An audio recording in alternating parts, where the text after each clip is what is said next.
أعوذ بالله من الشيطان الرجيم.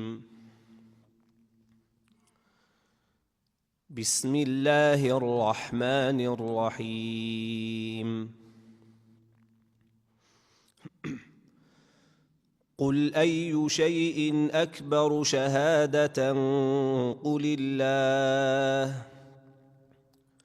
شهيد بيني وبينكم وأوحي إلي هذا القرآن لأنذركم به ومن بلغ أئنكم لتشهدون أن مع الله آلهة أخرى قل لا أشهد قل إنما هو إله واحد وإنني بريء مما تشركون.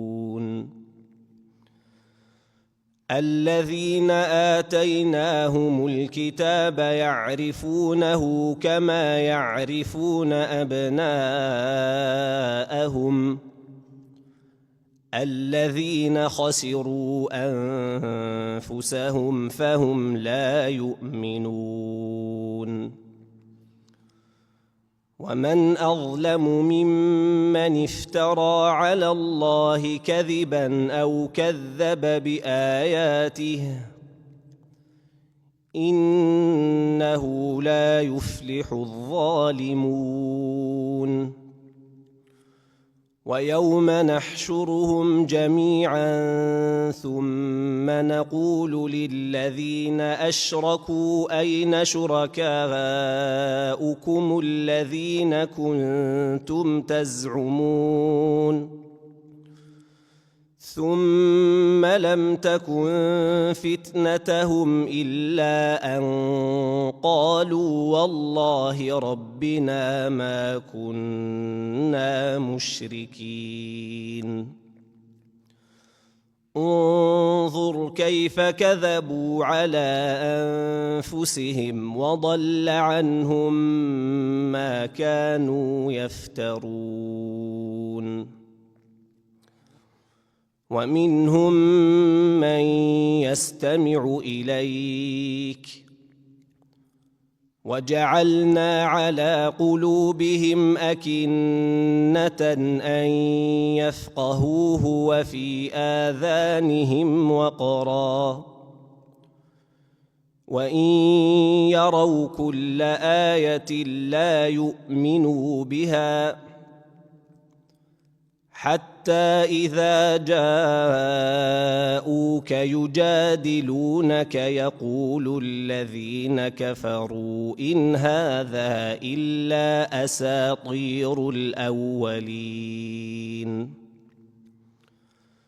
وهم ينهون عنه وينأون عنه وإن يهلكون إلا أنفسهم وما يشعرون. ولو ترى إذ وقفوا على النار فقالوا يا ليتنا نرد ولا نكذب بآيات ربنا ونكون من المؤمنين.